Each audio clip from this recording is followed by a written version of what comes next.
আসসালামু আলাইকুম প্রিয় কৃষক বন্ধুরা এবং তরুণ কৃষি উদ্যোক্তা বন্ধুরা। আমি কৃষিবিদ ইসলাম ফজলে রাব্বি সবাইকে জানাচ্ছি অনেক অনেক সালাম এবং শুভেচ্ছা।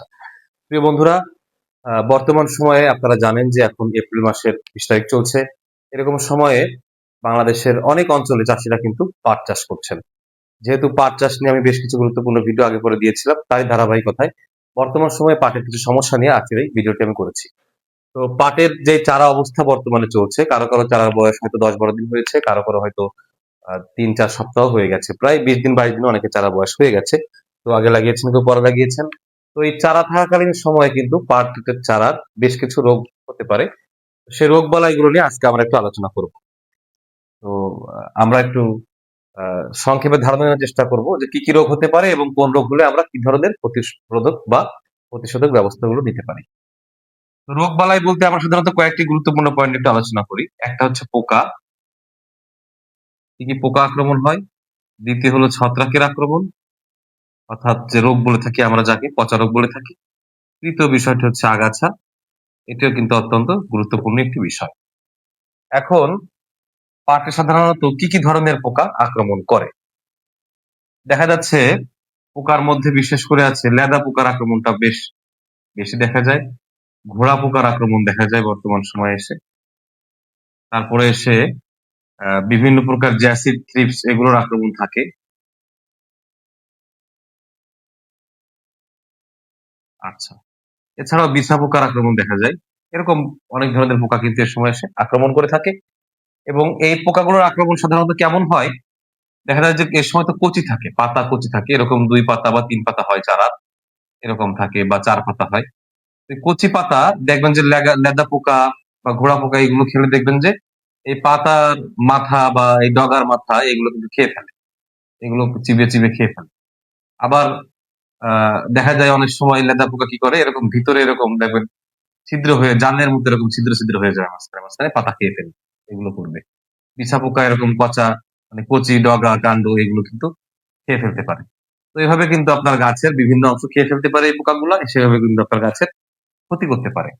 এই ধরনের সমস্যাগুলো পোকার আক্রমণের ক্ষেত্রে চারা অবস্থায় পাটের চারায় আমরা এদের আক্রমণগুলো দেখতে পাই। এখন সেই ক্ষেত্রে আপনি কি ধরনের ব্যবস্থা নিবেন? এ ধরনের যদি আপনারা কোনো আক্রমণের লক্ষণ দেখেন বা যদি আক্রান্ত নাও হয়ে থাকে আপনাদের প্রতিরোধমূলক ব্যবস্থা কিন্তু নিতে হবে। সেই ক্ষেত্রে আপনারা অবশ্যই বিভিন্ন রাসায়নিক কীটনাশক ব্যবহার করতে পারেন। এ সকল কীটনাশকের মধ্যে আপনারা বিশেষ করে যেই কীটনাশক গ্রুপটাকে আমরা অর্গানোফসফেট গ্রুপ বলি, অর্গানোফসফেট যে কীটনাশক গ্রুপগুলো রয়েছে এর মধ্যে কয়েকটা কীটনাশকের আমি নাম বলছি আপনাদেরকে। যেমন সুমিথিয়ন নামে একটি কীটনাশক রয়েছে, ফেনিথিয়ন আছে। আচ্ছা। এছাড়াও ডায়াজিনন নামে একটি আছে। এই যে কয়েকটি কীটনাশক গ্রুপের কথা আমি বললাম, মানে কয়েকটি কীটনাশকের নাম বললাম, ব্র্যান্ড নেম এগুলো। Sumithion, Fenithion, diazinon. তো এছাড়াও আরো অনেক প্রকার কীটনাশকের গ্রুপ রয়েছে। যেমন সাইপারমেথ্রিন আছে, ক্লোরোপাইরিফস আছে, বিভিন্ন ধরনের কীটনাশকের গ্রুপ রয়েছে। তো বিশেষ করে আপনারা সুমিথিয়নটা ব্যবহার করতে পারেন বা ফেনিথিয়ন বা ডায়াজিননটা ব্যবহার করতে পারেন। এটা যদি আপনি এই চারা অবস্থায় এই ধরনের পোকার আক্রমণে আপনি যদি এগুলো স্প্রে করেন, তাহলে যেই মাত্রাটি মোড়কে উল্লেখ থাকবে, সেই মোড়কে উল্লেখিত যে নির্দেশনা যে মাত্রা সেটা অনুসারে আপনারা এটি স্প্রে করলে আশা করি যে আপনাদের এই পোকার আক্রমণ প্রতিরোধ হবে এবং মানে প্রতিষেধক হিসেবে অর্থাৎ আক্রমণ করলে সেটাকেও প্রতিকার করা যাবে। এবং অবশ্যই আপনারা যদি পোকার আক্রমণের জন্য কীটনাশক দেন, তার সঙ্গে ছত্রাকের আক্রমণ হোক বা না হোক, আপনারা কিন্তু ছত্রাকনাশক একটি প্রতিরোধমূলক ছত্রাকনাশক অর্থাৎ ছত্রাকের আক্রমণ হতে বাধা দিবে সেই ধরনের ছত্রাকনাশক হিসেবে আপনারা যে গ্রুপটা মোটামুটি পপুলার আমরা বেশি ব্যবহার করি, একটি হলো মেনকোজেব, আর একটি হলো কপার অক্সিক্লোরাইড।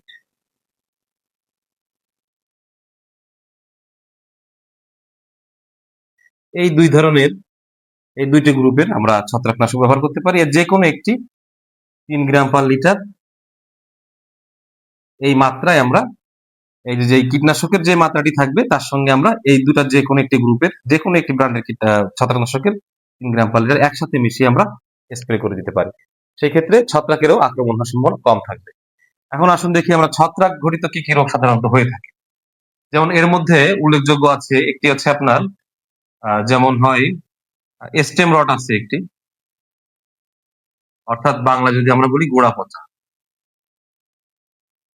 এটা কি হবে? এই যে পাটের চারার যে গুড়ার অঞ্চলটা, এই অঞ্চলটা আপনারা দেখবেন, এই যে গুড়ার অংশটা, এখানে দেখবেন যে আপনারা বাদামি রং ধারণ করতে পারে, সেখানে ভেজা থাকতে পারে অথবা শুকনো থাকতে পারে, এবং বাদামি রং ধারণ করে এই গোড়াটা পচে যে গাছটা কিন্তু পড়ে যেতে পারে। রুট রট হতে পারে। রুট রট অর্থ গোড়া পচা বা আপনার শিকড় পচা। গোড়া ঠিক বলা যাবে না, রুট রটটা আমরা শিকড় পচাই বলি, যেটা হলো শিকড় পচা। এই শিকড় পচা রোগ হলে কি হবে? যেমন গোড়া পচার ক্ষেত্রে কাণ্ড পচা, যেটা স্টেম রট, গোড়া পচা বা কাণ্ড পচা, এই কাণ্ড পচে। আর শিকড় পচা হলে সেই ক্ষেত্রে এই শিকড় পচে যায়, মানে গাছের যে মাটির যে শিকড়টা পচে যায়। শিকড় পচে কিন্তু গাছ ওখান থেকে ঢলে পড়ে যায়, ওই গাছ কিন্তু আর হয় না, ওটা কিন্তু মারা যায়, ওখান থেকে আর ওই চারা আর হয় না। তো সেই ক্ষেত্রে এটাও ছত্রাকের আক্রমণের কারণে হয়। এর পাশাপাশি আরো কিছু ছত্রাকজনিত রোগ হতে পারে, যেমন ধরুন এখানে অ্যানথ্রাকনোজের দ্বারা আক্রমণ হতে পারে। অ্যানথ্রাকনোজের দ্বারা আক্রমণ হলে কি হবে? এই যে পাটের যে কাণ্ড এবং যে পাতা, এইখানটায় দেখবেন যে আপনারা বিভিন্ন স্পট দেখা যাবে, কাণ্ড এবং পাতায় বিভিন্ন স্পট বা দাগ দেখা যাবে। এ সকল জায়গায় দাগ দেখা যাবে, কাণ্ডে দেখা যাবে, পাতায় দেখা যাবে, এটা হলো অ্যানথ্রাকনোজ। এই রোগটিকে বলা হচ্ছে অ্যানথ্রাকনোজ রোগ। এটাও কিন্তু ছত্রাকের আক্রমণের কারণে হয়ে থাকে। তাহলে আমরা দেখলাম যে বেশ কিছু রোগ কিন্তু ছত্রাকের কারণে আক্রমণ হয়ে থাকে।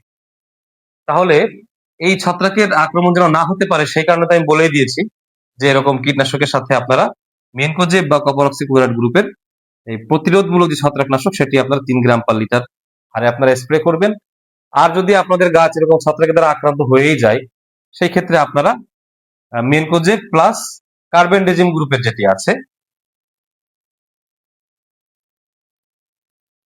এই ধরনের ছত্রাকনাশক যেগুলো আছে, মেনকোজেব প্লাস কার্বেন্ডেজিম, এই 2 গ্রুপের সমন্বয়ে আমি একটা নাম বলে দিচ্ছি, যেমন ধরেন ম্যানসার।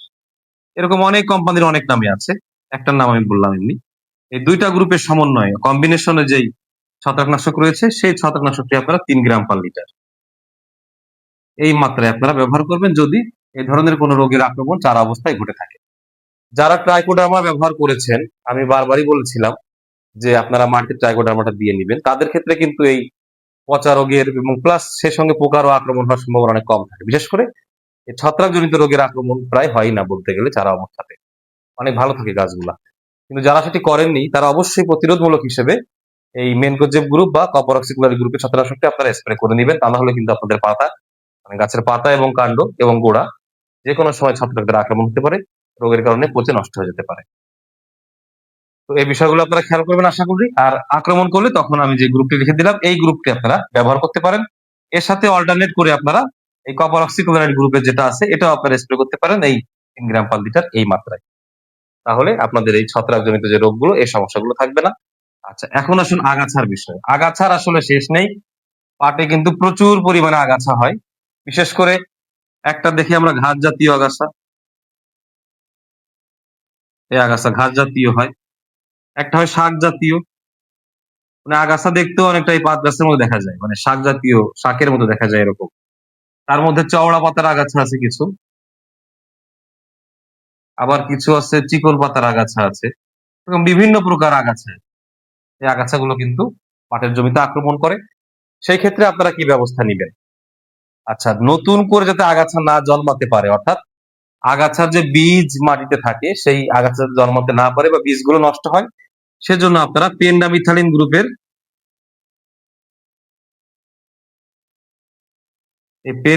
গ্রুপের আগাছানাশক, সেটা আপনারা ব্যবহার করতে পারেন। যেমন আমি বলছি, পানিডা একটি উদাহরণ দিচ্ছি। পানিডা একটি আগাছানাশক, যেটি কিন্তু এই পেন্ডামিথালিন গ্রুপের। সেটি আপনারা দিলে হবে কি, নতুন করে আর আগাছা জন্মাতে পারবে না। সেটি যারা মানে বীজ বপনের সঙ্গে সঙ্গে দিয়ে দিয়েছেন, তাদের কিন্তু আগাছা অনেকদিন ভালো থাকবে, ক্ষেতটা সহজে আগাছা জন্মাবে না। বা যারা এখনো দেননি, তারা আপনারা এটি ব্যবহার করতে পারেন, নতুন করে আগাছা জন্মাতে এটি বাধা প্রদান করবে। আর বর্তমানে যে আগাছাগুলো আছে, সেটিকে নির্মূল করার জন্য আমি 2টা গ্রুপের কথা বলছি। একটি হচ্ছে কুইজালোফা পিথাইল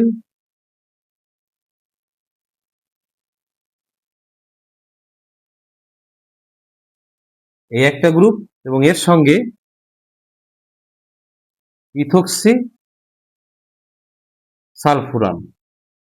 এই যে দুইটা গ্রুপ, আগাছানাশকের দুইটা গ্রুপ বলছি আমি, ওষুধের দুইটা গ্রুপের নাম কুইজেলোফাপ পিথাইল এবং ইথক্সি সালফুরান। এইটি আপনারা ব্যবহার করতে পারেন। আপনারা অনেক কোম্পানির ওষুধ পেয়ে যাবেন এগুলো, যেগুলো কম্বাইন্ড করা, অর্থাৎ এই দুটা গ্রুপ কম্বাইন্ড করে ওষুধটি তৈরি করা হয়েছে, সেটি আপনারা একবার ব্যবহার করতে পারেন।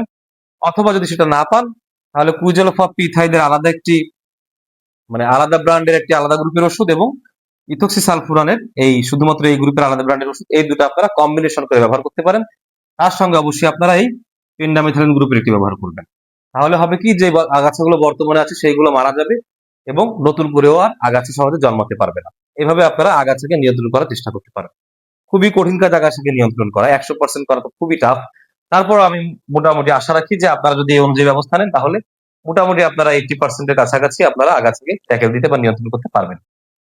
তো এইভাবে আপনারা যেই তিনটা বিষয় আমি বললাম, মূলত রোগ বলার প্রধান তিনটা বিষয়, যে পোকাগুলোর কি কি পোকা আক্রমণ করে, ছত্রাক কি কি ছত্রাকের আক্রমণ হতে পারে, কি কি রোগ হতে পারে, এবং কি কি ধরনের আগাছার ক্ষেত্রে আমরা কি কি আগাছানাশক ব্যবহার করে সেগুলোকে দূর করতে পারি বা নিরোধ করতে পারি। প্রিয় বন্ধুরা, আমার মনে হয় আপনারা বুঝতে পেরেছেন, আমি আশা রাখি। তারপর যদি আপনাদের এখানে কোনো কিছু আলোচনার মধ্যে বুঝতে বাকি থাকে, আপনারা অবশ্যই ভিডিওটিতে কমেন্ট করবেন, আমি অবশ্যই আপনাদের কমেন্টে রিপ্লাই দিব।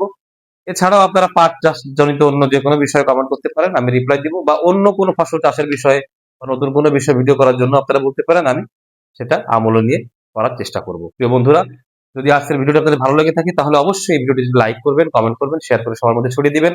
আর আমার চ্যানেল থেকে এরকম কৃষি বিষয়ক ভিডিওগুলো নিয়মিত যদি পেতে চান, তাহলে অবশ্যই আমার চ্যানেলটিতে আপনারা একটি সাবস্ক্রাইব করে রাখবেন। তাহলে নতুন নতুন ভিডিওগুলো নোটিফিকেশন আকারে আপনি পাবেন এবং সেগুলো দেখে অনেক কিছু জানতে পারবেন, বুঝতে পারবেন। সবাই আজকের মধ্যে ভালো থাকবেন, সুস্থ থাকবেন, আমার জন্য দোয়া করবেন। আল্লাহ হাফেজ।